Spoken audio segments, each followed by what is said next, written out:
Kuhn Review, print speaking to the blind, celebrating 40 years of audio newspaper production.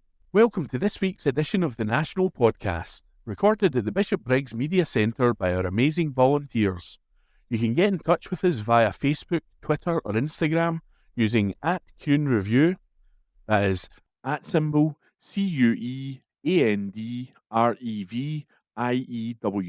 You can also contact us directly by emailing information@kuhnreview.com. That is INFORMATION @CuendReview.com, or by calling 0141 772 3976.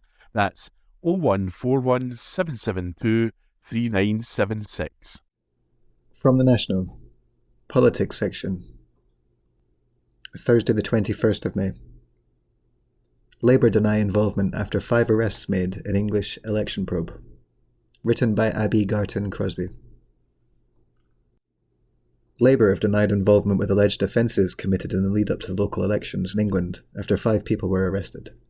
Greater Manchester Police said 4 men and a woman, aged between 23 and 47, were arrested on Thursday morning on suspicion of conspiracy to defraud. The force said it had received reports of concerns about candidates in the St Peter's ward of Thameside Council in the days before and after the election on May 7th. A spokesperson said, "Following initial inquiries last week, we have launched a full investigation into the allegations. The work is specifically investigating the process of how candidates were put forward and represented in the ward, and if this adhered to the relevant legislation and electoral procedures. Police are working with the Electoral Commission and local partners," the spokesperson said. Online news outlet The Mill reported the arrests following its investigation into claims that fake independent candidates were put forward in a bid to split the vote. The St Peter's ward was won by Atta ul Rasul for Labour, ahead of Reform UK's Gaynor Francis and 3 independent candidates. Reform UK chairman Lee Anderson said, "If these allegations are true, then it's a disgrace, and the people involved should feel the full force of the law. Ordinary voters are sick and tired of politicians and activists thinking the rules don't apply to them. Elections in Britain must be free, fair and beyond reproach. The police and the Electoral Commission must get to the bottom of this quickly, and if wrongdoing is proven, there can be no excuses and no cover-ups." A Labour Party spokesperson said, "No evidence has been presented of any Labour Party involvement in these allegations. We categorically reject any suggestion that the party was involved. The local Labour team is focused on what really matters, delivering for residents and protecting services, not playing political games. We're unable to provide any further comment while police inquiries are underway." Written by Abby Garton Crosby and read by Billy Gordon.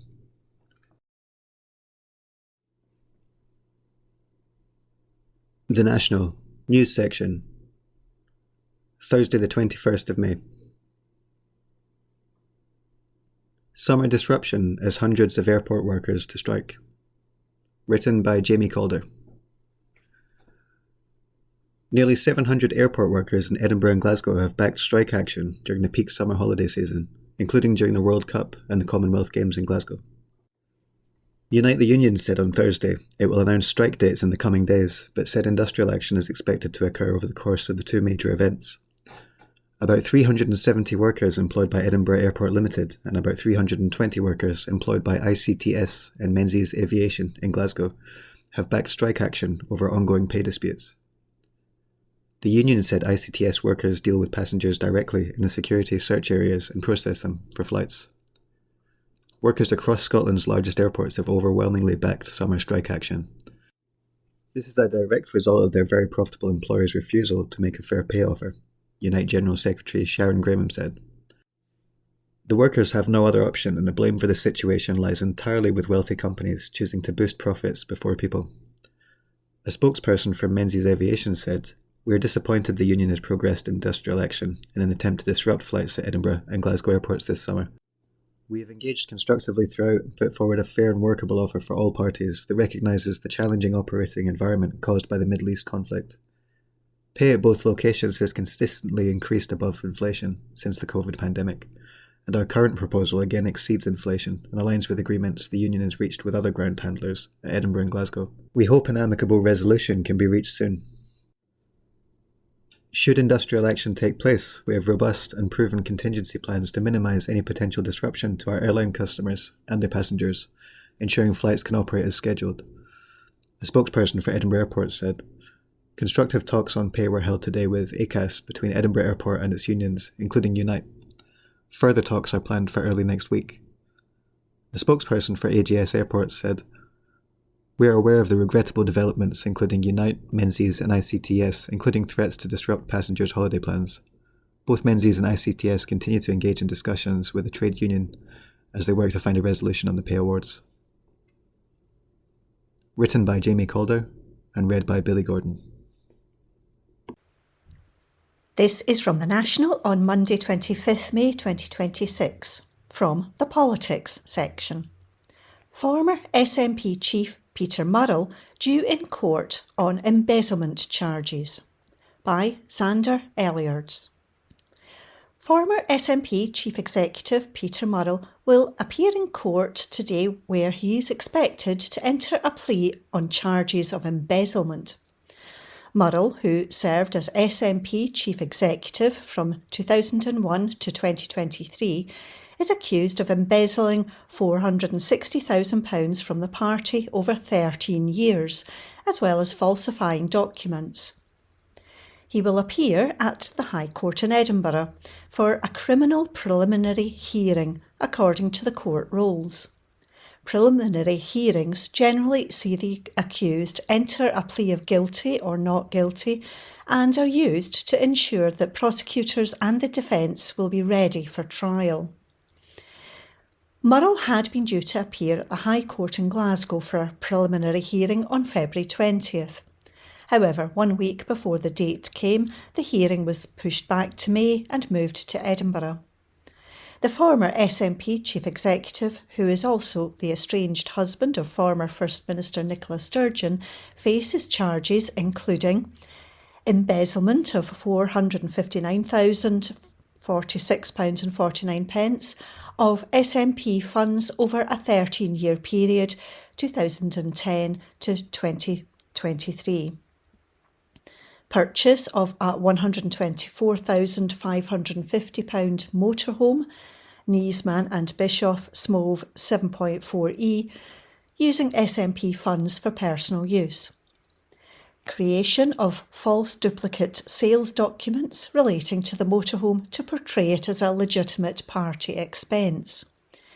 Use of £16,489 of SNP funds towards a £33,000 Volkswagen Golf in 2016. Use of £57,500 of SNP funds towards an £81,000 Jaguar I-Pace in 2019 and allegedly creating a false invoice to disguise the purchase. Claiming an £18,408.91 in expenses he was allegedly not entitled to, including alleged false invoices.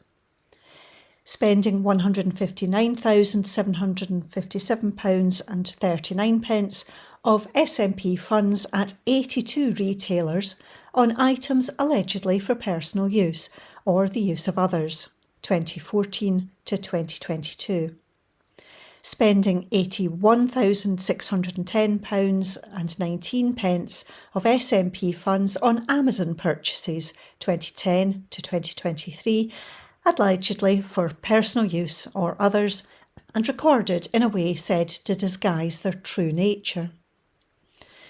The charges come after Police Scotland's Operation Branchform, a long-running investigation into the SNP finances, which on Sunday was revealed to have cost more than £2 million. The bill for the investigation stood at £2,173,089 as of April 30th, the force said, in response to a Freedom of Information request put in by Scottish Labour. Police Scotland said £100,498 had been spent on overtime in the 5 years since the investigation began. The force also said that the £2 million figure does not include pension contributions and does not cover the costs accrued by the Crown Office.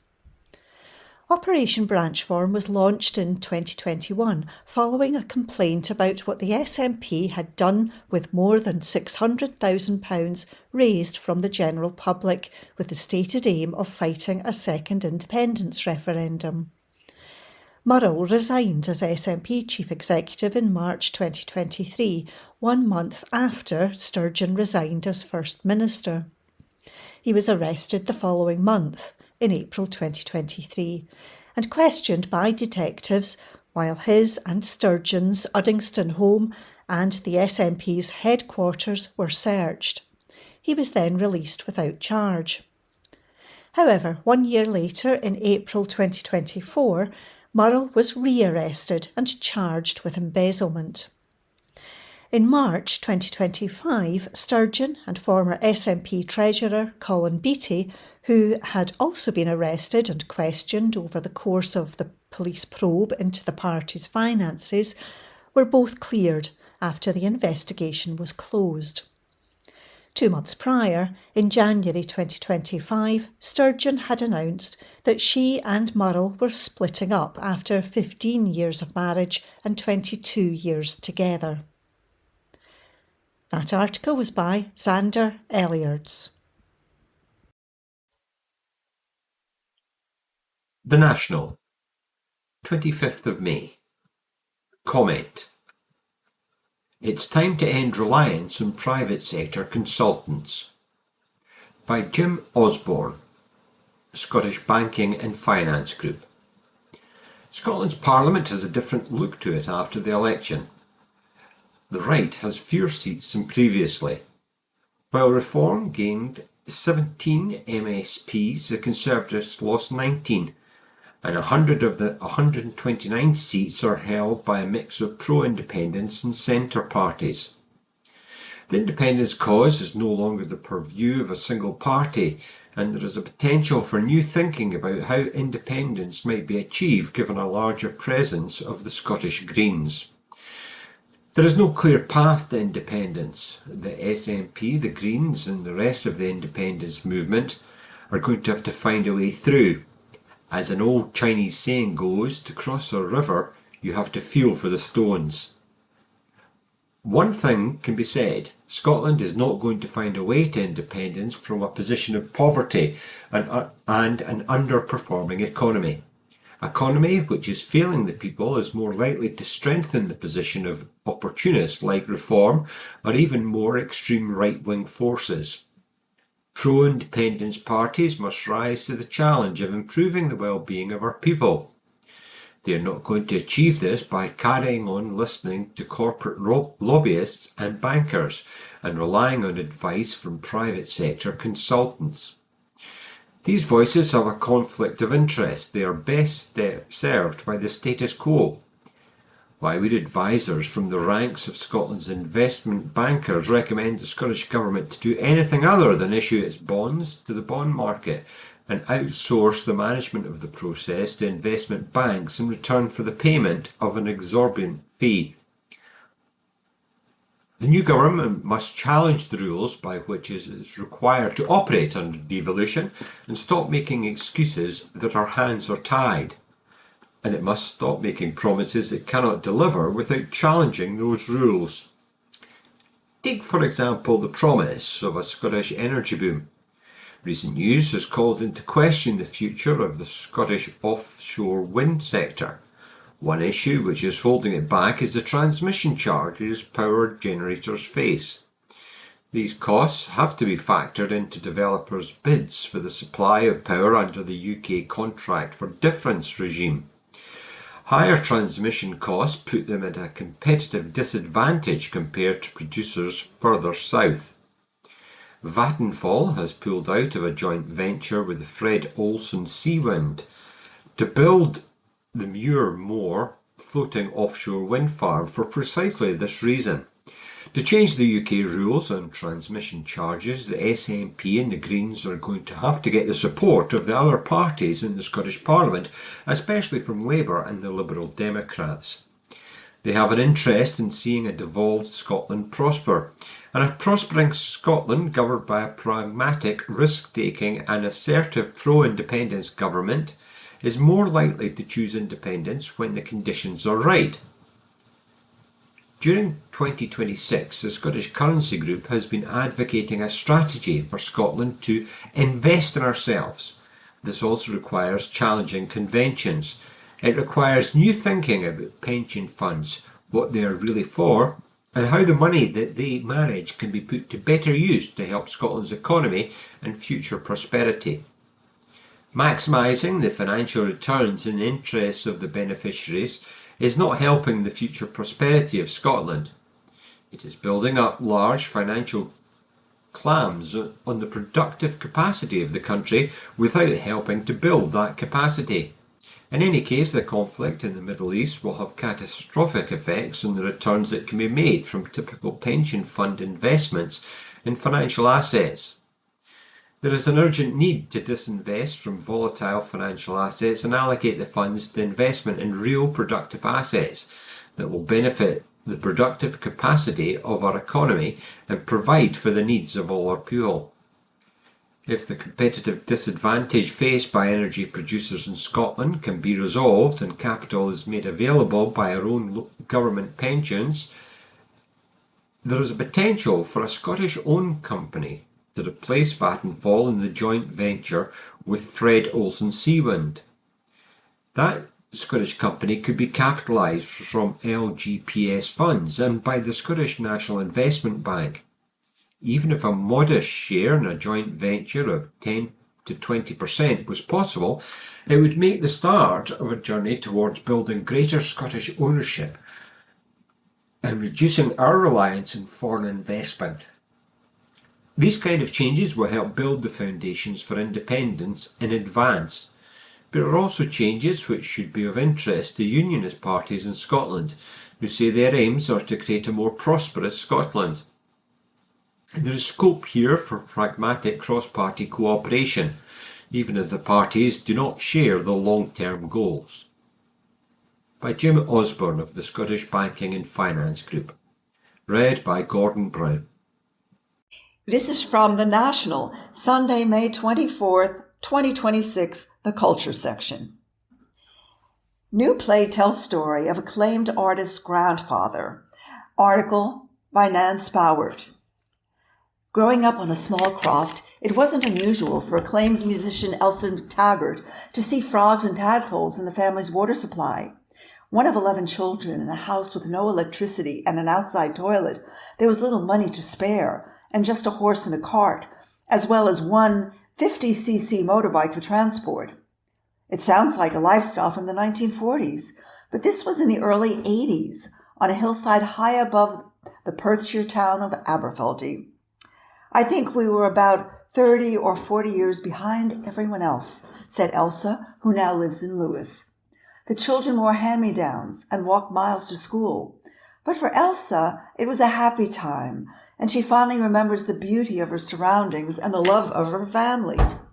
Her background is one of the reasons she feels such a profound connection to the paintings of her great-grandfather, the celebrated Scottish artist William McTaggart.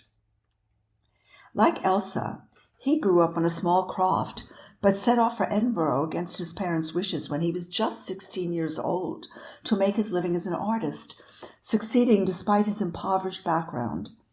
From a young age, Elsa was aware that McTaggart was her great-grandfather, as he was the reason for many gatherings of the wider family, such as a special exhibition of his work at National Galleries of Scotland. It is only now, however, that she has learned much more about his life, and she has distilled this knowledge into a new production, which will debut in Lewis before a run at this year's Edinburgh Fringe Festival as part of the Made in Scotland showcase. Elsa hopes it will encourage theatregoers to seek out her great-grandfather's art, either for the first time or with a new perspective and understanding. His story is really uplifting, she explained. His life was so focused and wholesome, and his ethics were very strong. He stood up for people and against corruption, and it just fills my heart. The more I look into his life story, the more inspiring I find it. I think if people know more about his story, then they will see his paintings with a new perspective. Elsa can't remember when she first decided she wanted to tell his story, but always knew it had to be through music on stage. It surprises me how long it's been in my mind, she said. My dad and mum were at art college before taking on the craft, and they would have put more slant on the painting, but for me, it's always been music and storytelling. The third born to Gaelic-speaking Kintyre crofters, through hard work and determination, William McTaggart became one of Scotland's most popular and recognizable landscape artists. He was coming from the poorest of society, and his family's move to Campbelltown was a result of people being cleared off the land, Elsa exclaimed. It's very unusual for someone from that background to bring art to the world stage, but he never lost his roots. They were what made him, and he was always hearkening back to that. When I look at his paintings, it's so familiar. When I see people working the land, all those sounds are already in my head. I've come to realize that I probably connect with his paintings on a different level, having come from that kind of upbringing myself. Elsa added, he was on this lifelong pursuit of learning and trying out new techniques that could bring this different form of art onto canvas and show the movement of air and light, capturing the atmosphere so that by looking at the paintings, you can see the wind and the type of day it is, and you can feel it. You can feel the mist and the damp or the light or the clouds. Elsa and her husband, longtime collaborator Gary Lister, have been performing sold-out shows for 15 years at the Fringe. But while she's made an album with the same title as the play, Capturing the Light, the music will be more of a background to the story being told, rather than the main focus of the show, as in past productions. It has been made by an entirely Isle of Lewis-based creative team, and is produced by Hebridean Arts Company Sruth Mara in association with Isle of Lewis Arts Venue on Luntour and with funding from the National Lottery through Creative Scotland and Made in Scotland. Directed by Laura Cameron Lewis, with production design by Robbie Thompson, it includes work by photographer Ralph Tongue and his Elsa's sister, Rachel McTaggart. One of the greatest challenges for Elsa has been to distill McTaggart's life into a production of 45 minutes, but it has the potential to be expanded.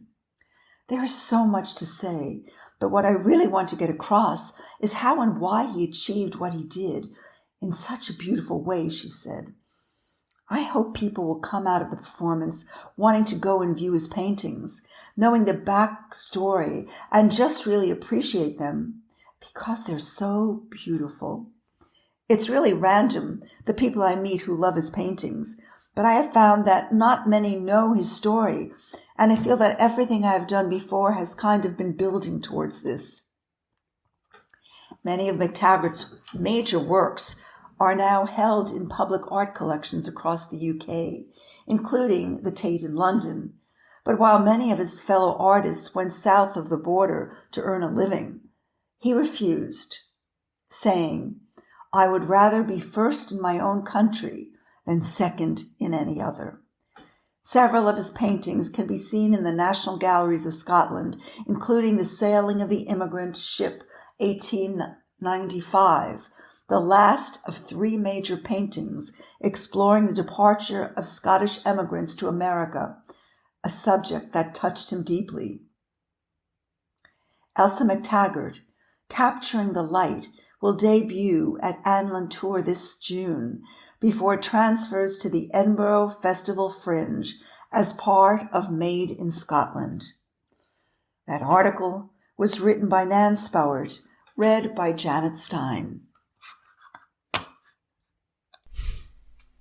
From The National, date 25th of May 2026 from the sports section. Government asked to intervene in Ali McCoist neighbourhood dispute, written by Jack Thompson. A Bridge of Weir residents involved in a dispute with Rangers legend Ali McCoist over the height of two trees has taken the issue to the Scottish Government. Alan Tyers has challenged a Renfrewshire Council ruling that a high hedge notice should not be served on the football pundit through an appeal to ministers. He has claimed the fast-growing, very old sycamores block light into his house, and falling branches have damaged his roof during adverse weather events. Tyers sought a solution under the High Hedges Scotland Act 2013, which allows local authorities to order for qualifying trees to be cut back. But the application was refused. Planners said it is not considered their height, estimated to be in excess of 27 metres, adversely affects the enjoyment of the domestic property, which someone could reasonably expect to have. But Tyers has not backed down and instead escalated the matter to the Planning and Environmental Appeals Division at the end of last month. In his appeal form, he said, "These are fast-growing, very old sycamores, which combined with increased storm activity and high wind events over recent years in line with climate change have meant that the problem has increased year on year. I am now living with the real fear and risk of tree collapse onto my house. During storms, the upstairs rooms to that side of the house, overshadowed by the trees, are unusable for fear of tree collapse and by virtue of noise of falling debris. The trees overhang my rear door and block out light from the rear windowed door area, causing my rear hallway to be darkened." The council explained in its report of handing it had considered the site as a whole, including the scale, nature and characteristics of the neighbouring properties and their plots, as well as the arrangement, makeup and characteristics of the trees, in coming to its decision. In its official notice, it added, "It is not considered that the height of the high hedge adversely affects the enjoyment of the domestic property to which an occupant of that property could reasonably expect to have. A high hedge notice should not be served. However, Tyers insisted I should be allowed reasonable enjoyment of my property without the adverse effects of a neighbour's high hedge which had been unmaintained for decades, to the point it impacts the enjoyment of my home through blocking light to a bedroom, rear doorway and causing damage and fear of injury." In a case update posted earlier this month, the Scottish Government confirmed the appeal is ready to be allocated to a reporter for consideration. A target date of July 28th has been set by the division. The Local Democracy Reporting Service has contacted McCoist's representatives for comment. That article was written by Jack Thompson and read by Ewing. From the National date 25th of May 2026. From the sports section. Plans to build 150 new homes on Glasgow Council-owned golf course face outcry. Written by Drew Sandilands. A council-owned golf course which has been given a new lease of life by volunteers could be used for housing, it has emerged. Keen golfers from Castle Milk have teamed up to revive the Lynn Park course after it was closed by Glasgow City Council during the COVID pandemic and never reopened. But part of the course is earmarked for new homes in the city's draft development plan, which is set to go out for public consultation in August. Stephen McKinney, Eddie Montgomery, and friends have made 9 holes playable again. They want the course to remain the people of Glasgow. The pair, who are setting up a community trust with the aim of taking over the course, said the feedback from locals has been amazing. I can't even go to the shop for a pint of milk without somebody saying something, Montgomery said. McKinney added, if you're a serious golfer, it's a practice place. If you're just starting out, it's ideal. If you're a young person, a Wayne, or an older person who can't go and join a club, you can come down here and keep your golf game going. However, the council's development plan states the course at Simshill Road is no longer operational, and an area could be used for around 150 homes. It is listed as a long-term project which could be delivered in years 7 to 10 of the 10-year plan. CLLR John Carson, Labour, who represents the Lynn ward, said the golf course is a much missed amenity for residents since its closure by the council due to lack of funds. He acknowledged that the building more houses has to be a priority for Glasgow. But he added, sport and leisure must also be a priority for the health and well-being of residents. CLLR Carson said it was incredibly frustrating that while efforts to bring the course back into community use were ongoing, the council was looking to build houses on the site and slipped the proposal into the city development plan.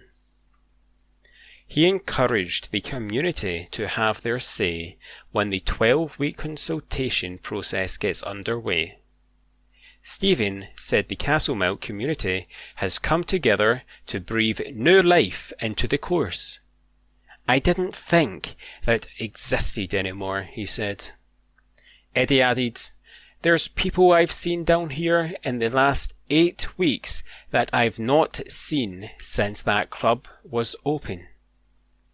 Almost £5,000 has been raised through a fundraiser, with some of the cash going towards a ride-on lawnmower to cut back the fairways.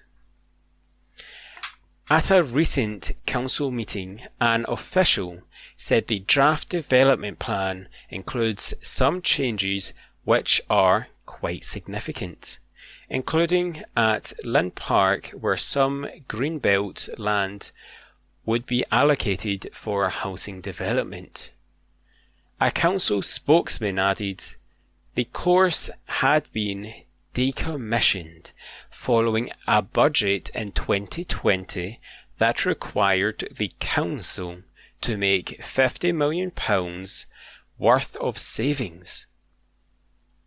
Publicly run courses taken out of operation experienced low usage and carried a substantial annual deficit, he said. The new city development plan is currently a proposal and must go through a lengthy process of scrutiny and representation before it can be formally adopted. This process includes a 12-week period for public consultation as well as oversight by the Scottish Government. The proposed plan seeks to open up land for over 30,000 new homes, create economic development areas to deliver jobs and growth and support the regeneration of the city centre. The spokesperson continued, "For health, safety and insurance reasons, Glasgow City Council and Glasgow Life can't support or endorse anyone taking action by themselves to play golf at the former course at Lynn." That article was written by Drew Sandlands and read by Ewing. From the National, date 25th of May 2026, from the sports section. Shankland on brink of Rangers move after agreeing terms. Written by Blair Michael. Lawrence Shankland has agreed personal terms on a move to Rangers and will undergo a medical in the next 24 hours. The 30-year-old is on the brink of a move from Hearts, having flown back early from a family holiday in Portugal to push it through. Shankland is due to join up with the Scotland squad tomorrow ahead of Saturday's World Cup warm-up friendly against Curacao on Saturday, but will fit in a medical as per the Rangers review. The Ibrox club became aware of a clause in the striker's contract which allows him to leave the capital club for free after just 1 year of the 3-year contract he signed last summer. They wanted to get a deal done as quickly as possible to make him their first summer signing, and personal terms have now been agreed ahead of the medical. Shankland will sign a 2-year deal in Glasgow, with the club holding the ability to trigger an additional 12 months. Last week, Rangers chairman Andrew Kavanagh admitted the club will have a pro-SPFL bias in their recruitment as they look to add players with experience of the league. "We have a pro-Scottish bias in the club today," Kavanagh said, meaning if you have 2 players roughly equal and one is Scottish, we will take the Scottish player. Kavanagh also explained that Rangers will look to sign the right characters this summer. "I'm not trying to degrade those that are there, but we need better leadership, more mentality to achieve our goals." That article was written by Blair Michael and read by Ewing. From the National News section, Tuesday the 26th of May 2026. US and Israel seeking to hand control over Al-Aqsa Mosque to Israel. This article is by Hamish Morrison. The US and Israel are reportedly planning to upend the system governing Jerusalem's Al-Aqsa Mosque complex by handing more power to Tel Aviv. American, Jordanian and Palestinian sources have told the Middle East Eye that a plan has been drawn up which would hand a substantial level of control over the management of the Muslim holy site to Israel. The running of the Al-Aqsa Mosque would be managed by new Israeli body under the purported plans, bringing an abrupt halt to the current system where it is run by the Jordan-backed Jerusalem Waqf. Sources told the Middle East Eye that the changes would mean Jews would get equal access to the site and that large-scale Jewish prayer would be allowed. The mosque sits atop Temple Mount, which is believed by many to have been the site of the temple built by King Solomon, destroyed by the Babylonians, and the second temple which was destroyed by the Romans. Under the proposals, Israel would have a large say over the appointment of imams, preachers, and senior mosque officials, and would also be involved in signing off on the content of Friday sermons. 2 US officials told the Middle East Eye that the Trump administration would like to see the Al-Aqsa Mosque stripped of its Muslim identity, with the site turned into a tourist attraction with significance for all 3 Abrahamic faiths. One Western official and a source briefed by the Jordanians said that Arab countries would be given rotational oversight of the mosque complex. Bahrain, Egypt, Morocco, and the United Arab Emirates are all said to have been briefed on the US proposal. 2 Gulf sources told the online news site that Saudi Arabia, an ally of America, but which also has deep links with Jordan, was against the proposal. It is said that the plans were first floated almost a decade ago, but have come to the fore only now after the appointment of the staunchly pro-Israel US Ambassador to Israel, Mike Huckabee. The plans have also raised concerns about the status of Christian holy sites in Jerusalem. The Church of the Holy Sepulchre and the Church of the Ascension are both under the custodianship of the government in Amman.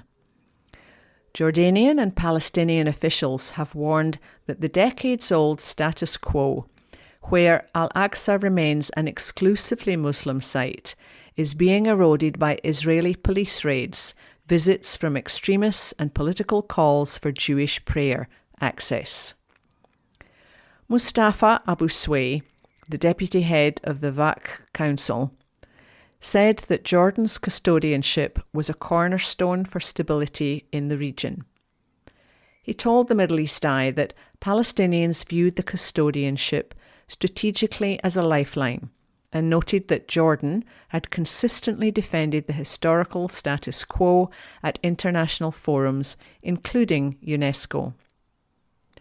He said, "The Hashemite custodianship is a cornerstone for stability in the region. Undermining it is tantamount to undermining the very principles for peace." The Jerusalem Governorate said it had not been informed of any such proposal, but said it rejects it entirely. The Governorate said there had been a dangerous escalation in Israeli interference in the Waqf's work, including restrictions on guards and staff and increasing settler incursions into the complex. 2 Gulf Arab sources told the Middle East Eye that Jordan's US-backed government was likely going to rely on regional backing to counter the US-Israeli proposal. Despite Amman's growing outreach to the UAE, they said it was inconceivable that Saudi Arabia would refuse to publicly oppose such a proposal. One Gulf Arab source told the outlet, "Saudi Arabia fully understands that if any moves are taken against the Hashemite custodianship, then that would inflame the entire region." Another Gulf Arab source said Riyadh viewed the custodianship as a pillar of regional stability, adding, "The Saudis may have disagreements with Jordan on some issues, but on Jerusalem and Al-Aqsa, they understand the consequences of dismantling the existing arrangement." According to the sources, Jordan's Crown Prince Hussein bin Abdullah has developed a good relationship with his Saudi counterpart, Crown Prince Mohammed bin Salman, in recent years, with ties deepening since a group of Arab countries normalised ties with Israel.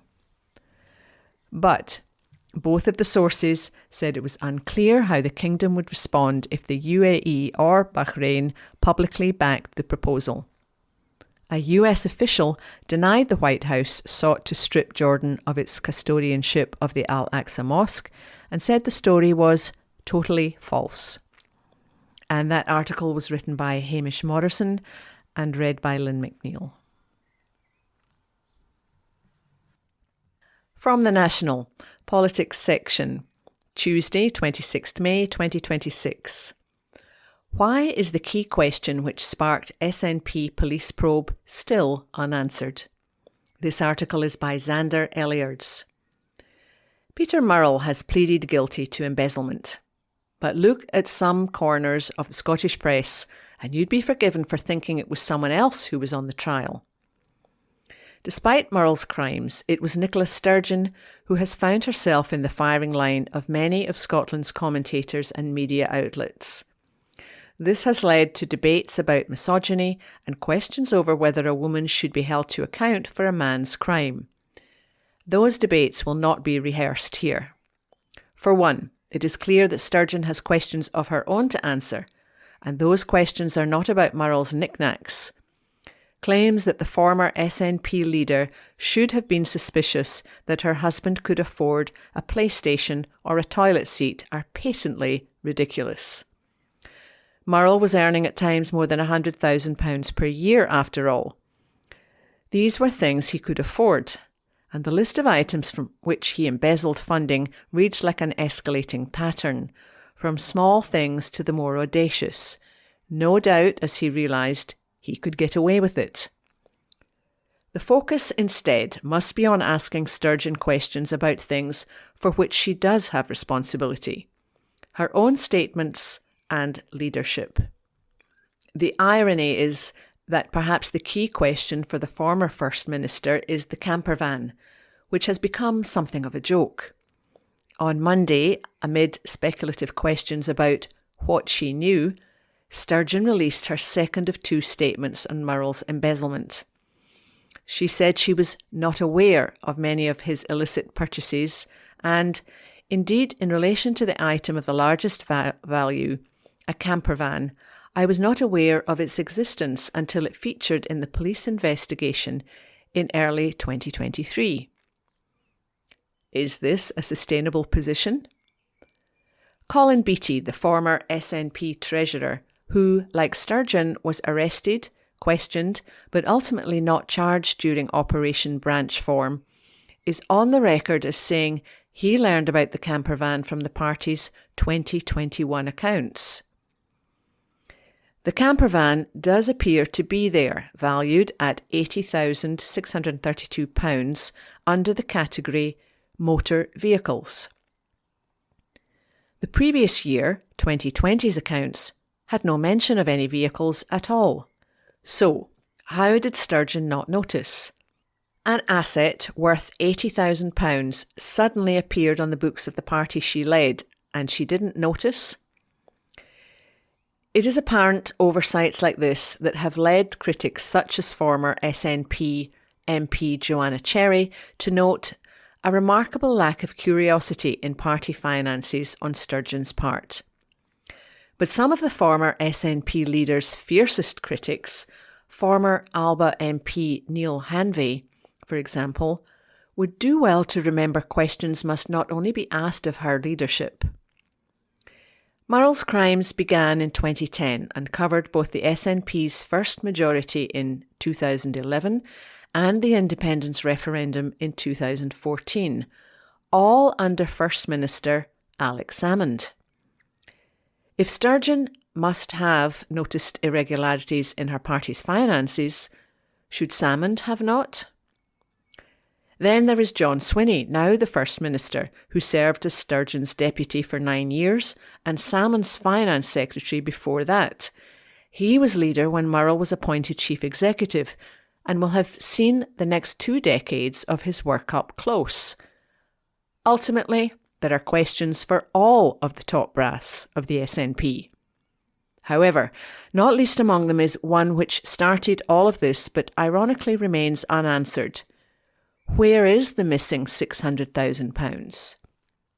It's easy to forget that the police interest in the SNP finances began back in 2021 when activist Sean Clarkin called them in to investigate how the money raised and ring-fenced to fight a second independence referendum had been used.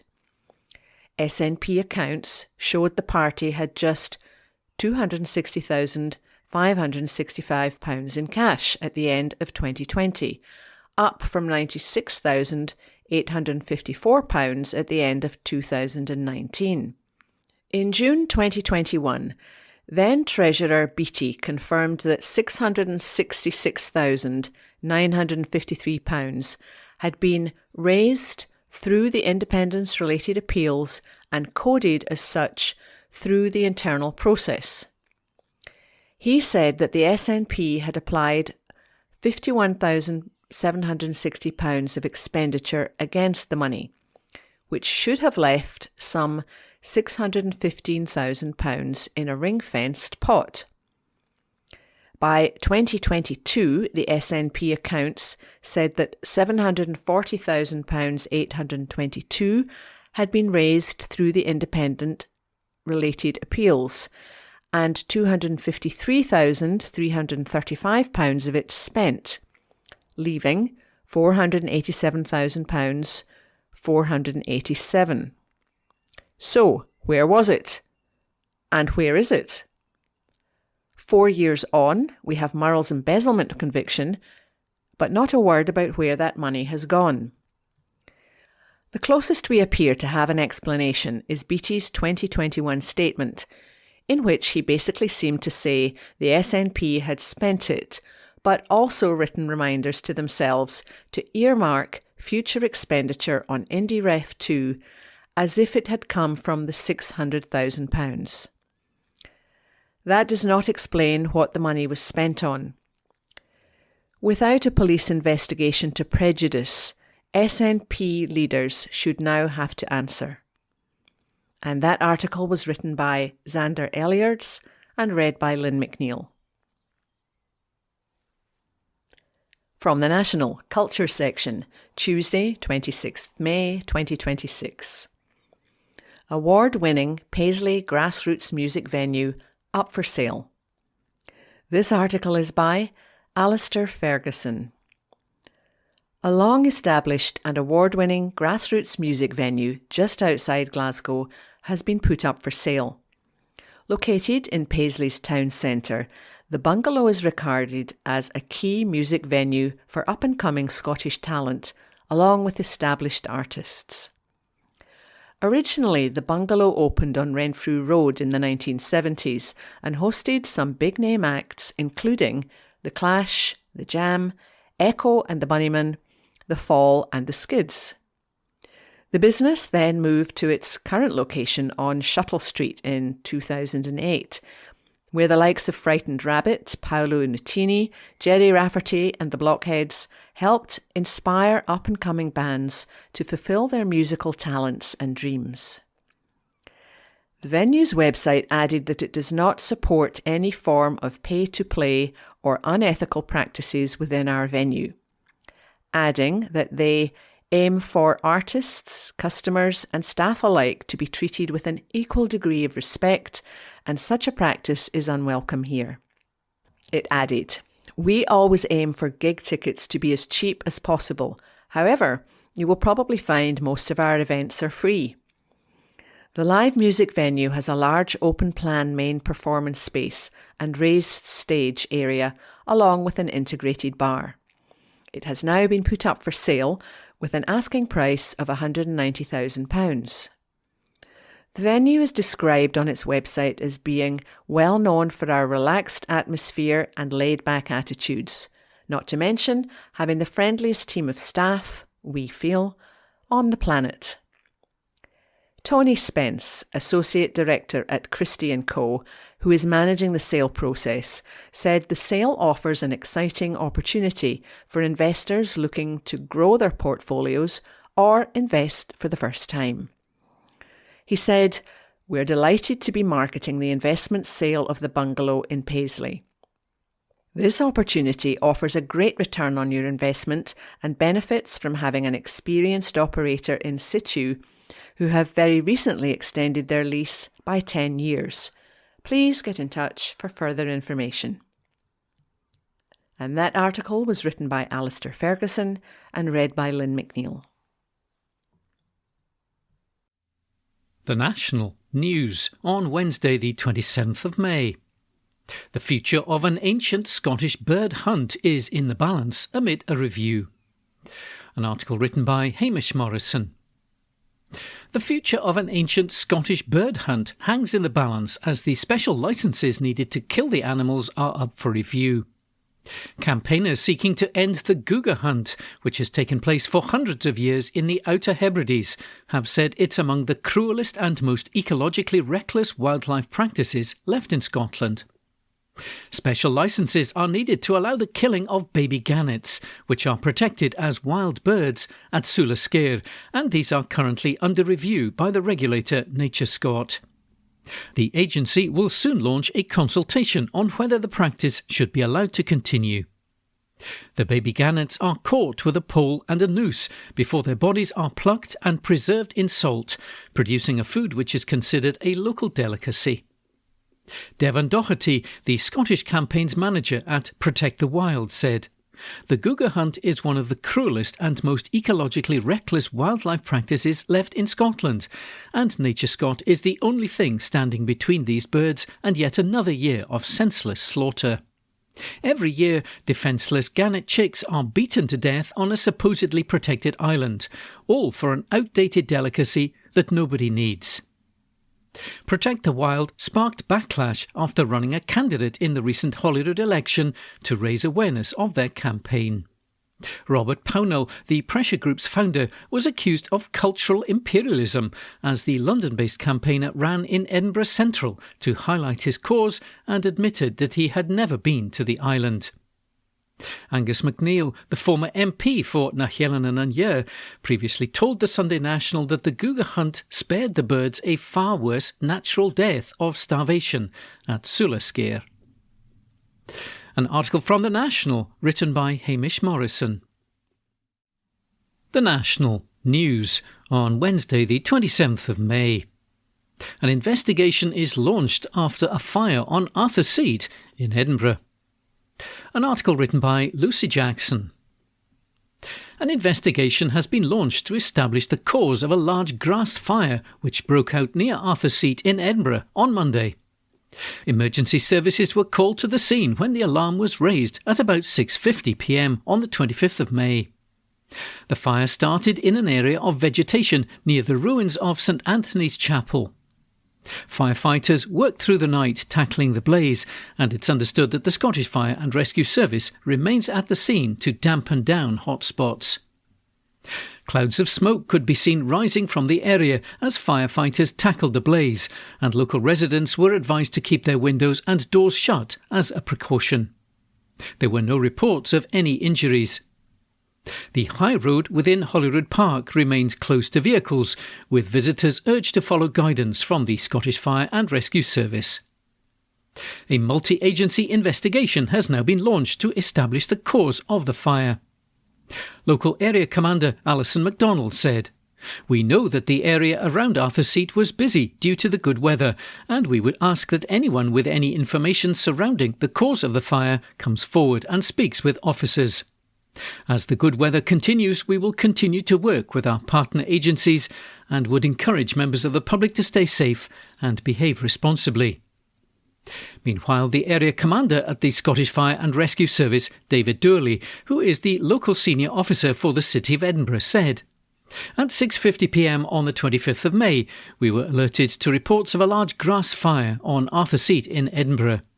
Firefighters are continuing to work to fully extinguish the fire.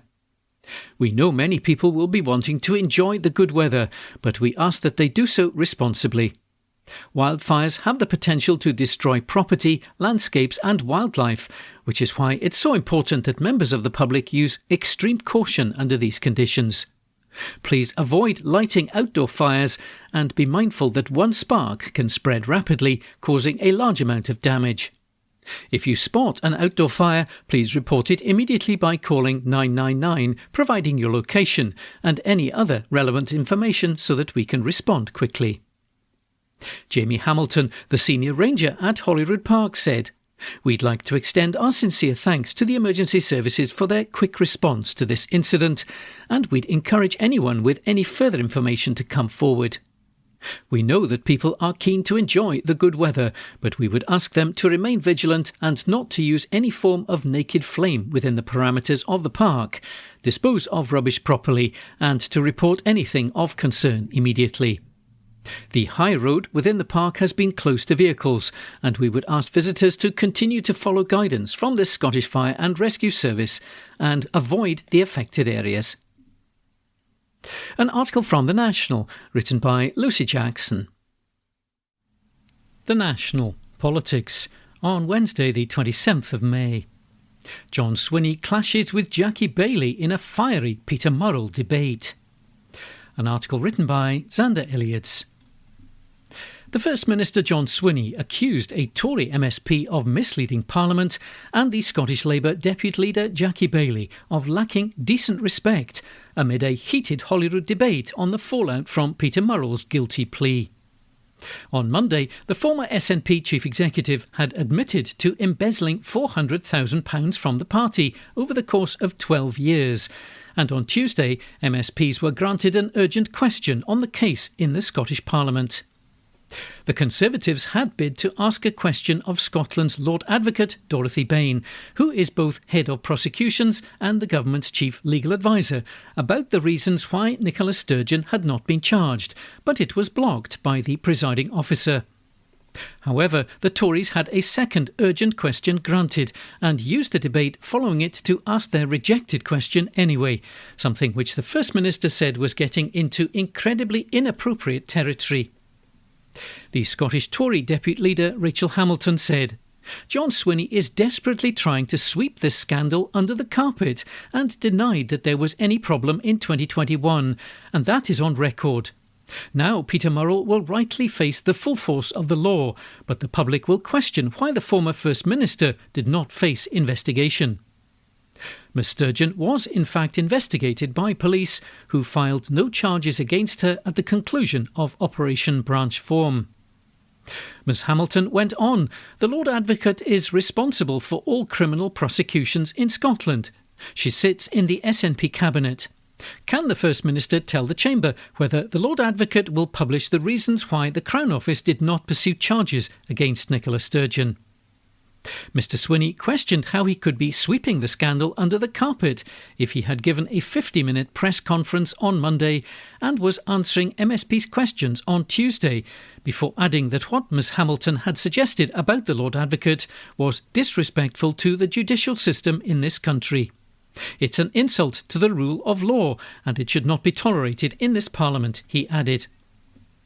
The Scottish Tory MSP Stephen Kerr later made a similar remark, alleging, "One of the things that sticks in the throat of a lot of people is that the trial of Mr Murrell was supposed to take place before the election, but was mysteriously postponed to a date after the election. There is undoubtedly a political advantage to the SNP because of that postponement. So why was the hearing postponed, and who authorised the date change of the proceedings?" Mr Swinney responded, "I don't know if Mr Kerr misspoke, but Mr Kerr said the trial was supposed to take place before the election. That is not a truthful statement or an accurate statement. The trial was never scheduled before the election." A preliminary hearing, not a trial, had been scheduled for February, but was postponed to the 25th of May. Mr Swinney added, "If we start second-guessing and pointing the finger, which is what Mr Kerr has just done, pointed the finger at judges exercising their judicial independence, then we're not respecting the independence of the judiciary. And I want to make one thing clear to this Parliament. I will, to my last breath, defend the independence of the judiciary to decide on these issues, because that is the protection for everyone in the face of the rule of law. It's a foundation of our society, and we should dabble with it at our peril in the fashion that Mr Kerr has dabbled with it today." The First Minister also had strong words for Scottish Labour MSP Ms Baillie after she said, A complaint was made to the police about the SNP's finances in March of 2021. In May of that year, John Swinney appeared on the Sunday Politics show and said that he had no idea why the party's treasurer resigned. In June, Nicola Sturgeon said that money hadn't gone missing and that there was nothing to see here. I'm not sure if any of that reflects the truth. So can I ask, how can the public trust John Swinney when he is the man who is the architect of this culture of secrecy? The SNP leader responded, "The first point I want to make is this, that Jackie Baillie has on the first sitting day of a debate questioned my integrity and my truthfulness. Jackie Baillie spent the best part of 5 years in the last Parliament questioning my integrity and my truthfulness. I invite her to look at the election results and see how far the behaviour of the Labour Party got them. If there's anybody that epitomised that whole smearing of people's characters, Jackie Baillie is at the front of the queue of the last Parliament, and I would have thought she might have learned the lessons before she came in and started doing it on this occasion today."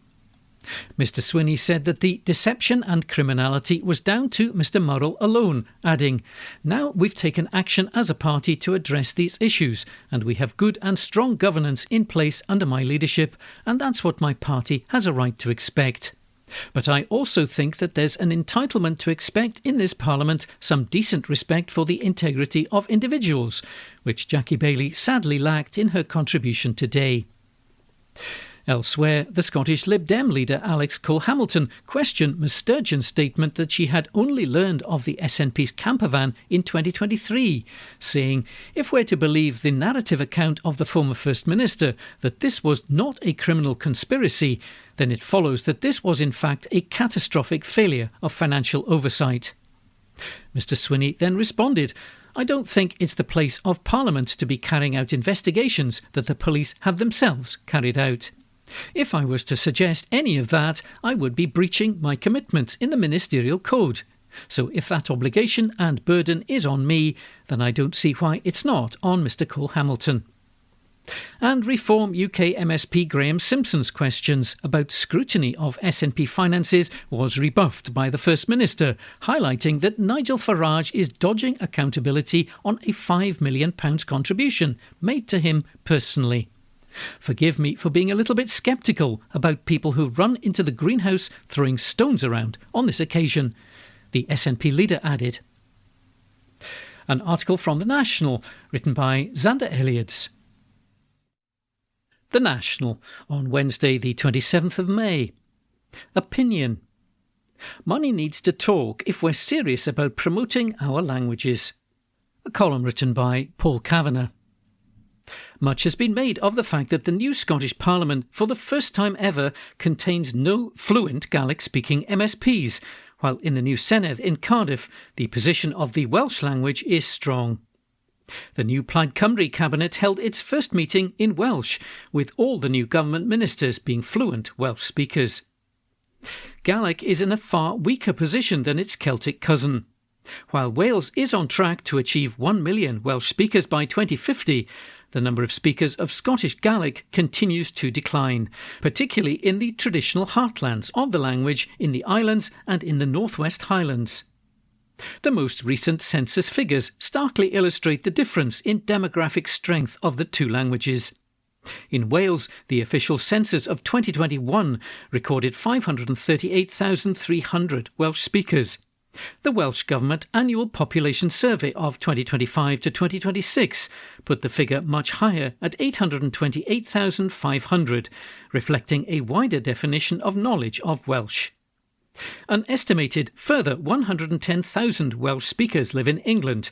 Most moved to England from Wales, but a small number are native Welsh speakers from traditionally Welsh-speaking districts along the border, which are annexed to England. One such area is around the Shropshire town of Oswestry, where there is a Welsh medium nursery school and where Welsh was still widely spoken well into the 20th century. Gaelic has a much smaller speaker base. In the 2022 census, 130,131 people reported some Gaelic language skills. 69,701 reported being able to speak the language, and 46,404 reported understanding it without being able to speak it. Welsh has a far larger reservoir of speakers from which to launch a language revival movement. This larger number of speakers creates a greater amount and diversity of cultural production in the language than is currently possible for Scottish Gaelic. However, there are also significant differences in the histories of the two languages and the roles that they've played in their respective countries. Native Welsh-speaking communities were found throughout almost the entire territory of Wales until recent times. With the exception of English-speaking enclaves in southern Pembrokeshire and the Gower Peninsula, Welsh was the majority language in almost every part of Wales until the early 19th century. Literacy in Welsh was widespread despite attempts from the mid-19th century and into the first half of the 20th century to stamp the language out. Gaelic was lost from much of mainland Scotland in the Middle Ages. Once spoken natively everywhere in mainland Scotland, north and west of a line drawn roughly from Dumfries to Inveresk, by the year 1500 Gaelic had disappeared from all of lowland Scotland except for South Ayrshire and Galloway, where it clung on until the late 18th century. The remaining Gaelic strongholds in the Highlands were dealt a near-fatal blow by the oppression that followed the Jacobite Wars and by the famines and the clearances of the 19th century. Gaelic was marginalised in Scotland in a way that the Welsh language never was in Wales. Unlike Welsh, with its strong tradition of literacy stemming from the translation of the Bible into Welsh in 1588, literacy in Scottish Gaelic was historically low. Until the late 18th century, Scottish Gaelic and Irish shared the same literary language, a standardised form of early Middle Irish, which by the 1500s was linguistically remote from the spoken Gaelic language of Scotland and required considerable study on the part of Scottish Gaelic speakers to master. It would be as if the only written language available for modern English-speaking Scots was the English of Chaucer. It wasn't until 1801 that the complete Bible was published in vernacular Scottish Gaelic, more than 200 years after it was available in Welsh. Unlike Scotland, Wales was conquered by England and legally absorbed into it. The Welsh language was and is closely associated with concepts of Welsh nationhood. In fact, for centuries it was the definitive badge of Welsh identity, indeed the only such badge until the widespread adoption of nonconformist Christian denominations in Wales in the late 18th and early 19th centuries. Scotland retained its independence until 1707, by which time Gaelic had already disappeared from much of its former range, having been replaced by the language which by the 1500s had come to be known as Scots. A semi-standardised variety of a dialect of Northern Middle English, it crystallised in literary usage in the court of the Scottish monarchy and the Scottish law courts, and was strongly divergent from the standard English of England that was emerging around the same time. Although awareness of the former extent of Gaelic and its fundamental role in the creation of the Scottish nation remained widespread well into the early modern period, the practice of the time of identifying languages solely by their written form meant that Gaelic came to be identified as Erse, the Scots word for Irish, while the distinctive literary variety emerging in the Scottish royal and law courts came to be identified as Scots. Although Scots was reduced in status by the political decision to adopt the English Bible and by the linguistic consequences of the Union of 1707, which caused English to displace Scots in most written domains, the continuing existence of Scottish institutions such as the Kirk, Scots law and the universities still acted as guarantors of Scottish national identity. The result of this history is that Gaelic is not as closely identified as a badge of Scottishness as Welsh is of Welshness. Scottish national identity is not tied to any single language. Scotland is home to Gaelic, to Scots, and since 1707 to a distinctively Scottish variety of Standard English.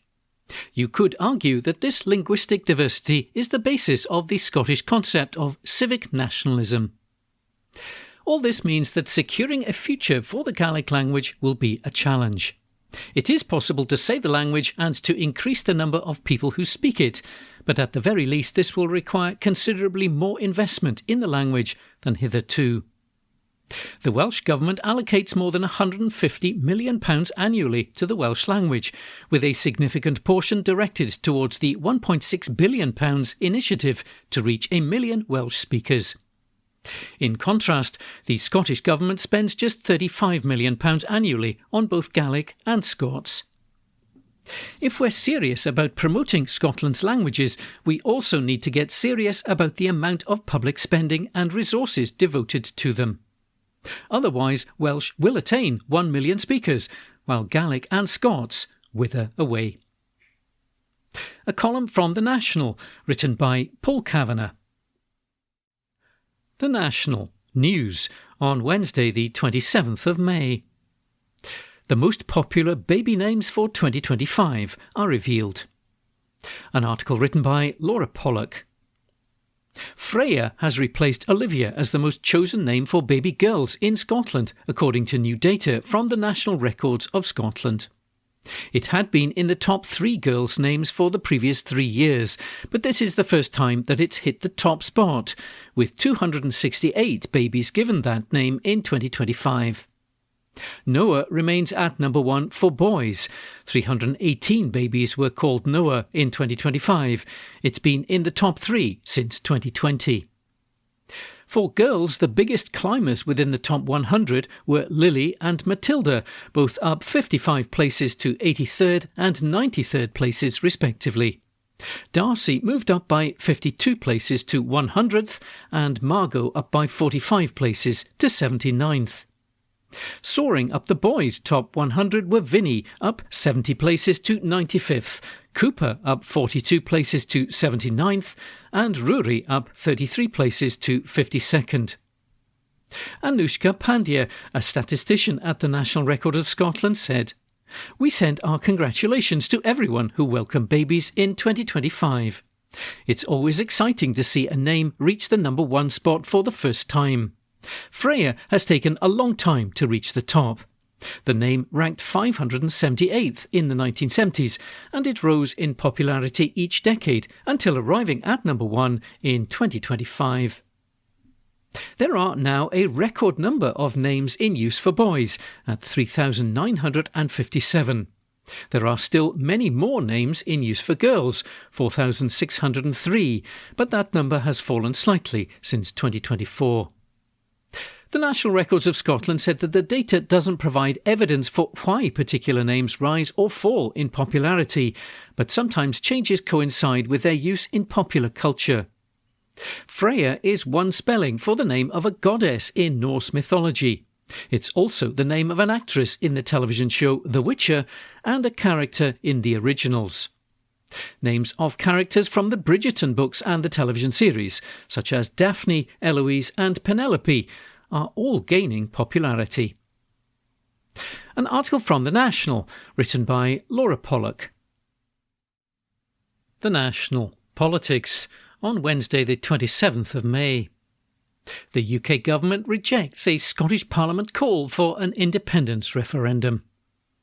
An article written by Hamish Morrison. The UK government has rejected the Scottish Parliament's call for a second independence referendum. A Downing Street spokesperson insisted that there was no consensus for another vote, despite Scottish voters last month returning Holyrood's largest ever pro-independence majority. It comes after MSPs voted by 72 to 55 in favour of having the powers to hold a constitutional referendum devolved to the Scottish Parliament. In a statement, a Downing Street spokesperson said, "The UK government does not support independence or another referendum. People need and want their governments focused on the issues that really matter: economic growth, the cost of living and public services. Our focus must be on delivery and not division. The Scottish Government has work to do using the powers that it has to get the basics right, from the ferry network to our NHS, and helping people with the cost of living." Ahead of 2014, there was an agreement across all parties, across civic society in Scotland and across the Scottish and UK parliaments that there should be a referendum. There is no such consensus now. During the debate, John Swinney claimed that he was confident that Scots would back independence if given the chance to vote on the issue again. The First Minister said that a referendum gave Scotland a golden opportunity, and it's one that I believe people will vote for resoundingly when our nation has, once again, the ability to decide our own future in an independence referendum. Preempting the Prime Minister's rejection of the call, Mr Swinney invoked the words of Canon Kenyon Wright, who was instrumental in the campaign for a Scottish Parliament, saying, "We are the people, we are the people's Parliament, and we say yes." He added, "Today is the start of the process that I believe will lead Westminster to a yes to a referendum and Scotland to a yes to independence. Today I seek confirmation from this Parliament that this is a voluntary union and that the people of Scotland have the right to decide whether we remain in that union.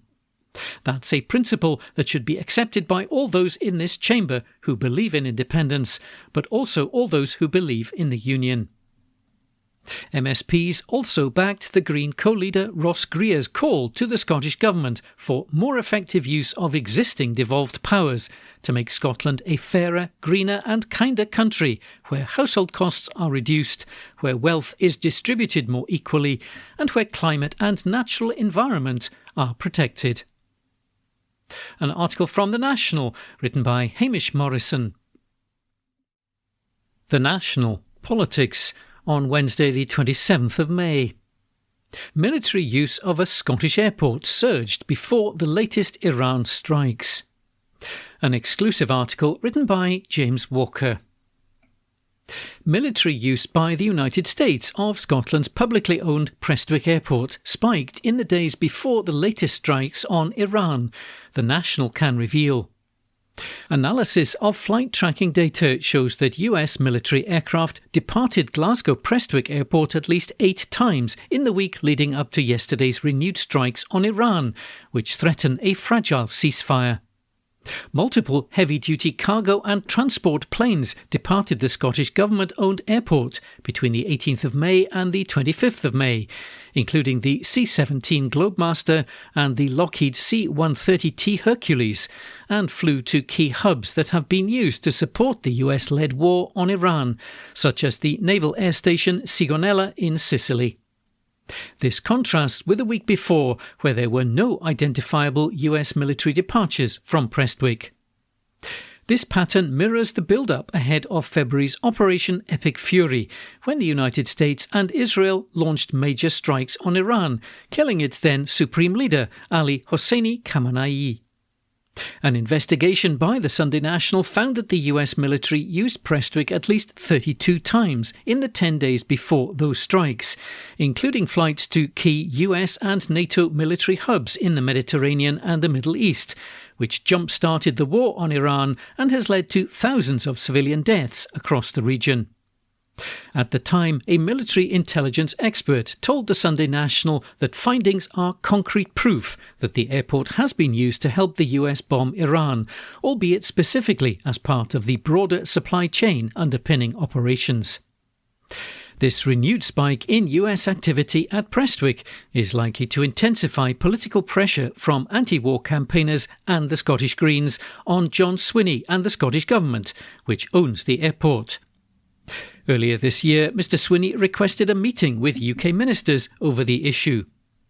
He later said that the Scottish Government is not legally able to block US planes from using Prestwick Airport in its war against Iran, because the necessary powers are reserved to Westminster.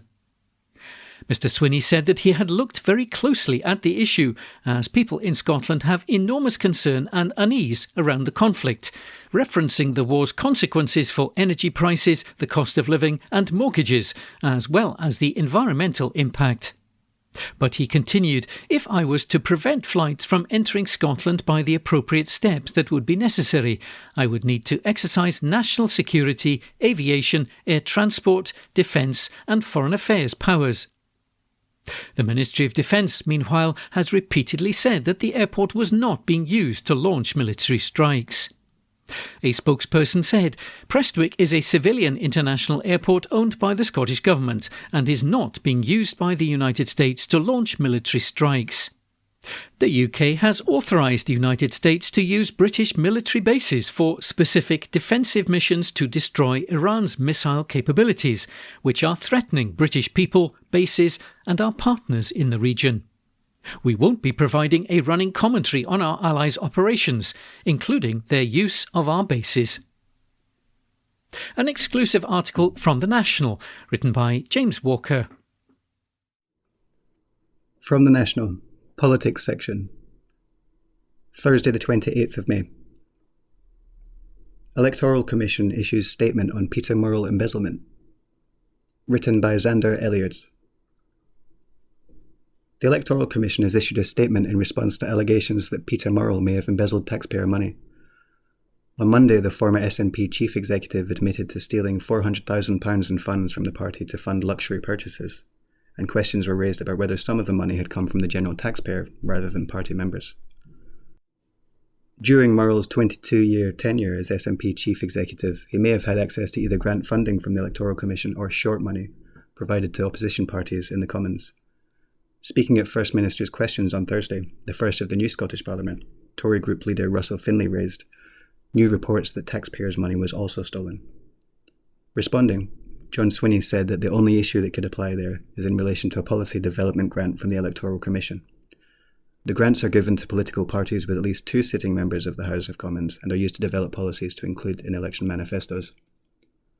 Swinney told MSPs, "I want to reassure Parliament that in order to receive funding, a party needs to apply with the Electoral Commission outlining the work that will be done in the forthcoming year and submit an audited report to the Electoral Commission outlining what grant funding has been spent upon. It's only on receipt of the audited report that the final payment of the grant is made by Electoral Commission, so that confirms that this is SNP supporters' money that has been embezzled and not public money." A spokesperson for the Electoral Commission appeared to back Swinney's statement, saying that they had reviewed grants given to the SNP and could see no evidence of any misuse or misappropriation of funds. The Electoral Commission said, "The SNP received policy development grants as set out in law. Parties have to report on their use of the grant and have that grant expenditure independently audited. The Commission checks carefully that the grant is spent correctly. The SNP have provided those audits, we have checked them, and we have seen no evidence of misuse of policy development grant funds. If there is evidence of any misuse, the Commission will take appropriate action to safeguard public money." Written by Xander Elliott and read by Billy Gordon.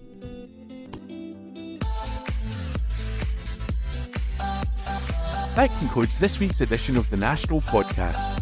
Please remember to subscribe to our channels at Review and to tell your friends about our service.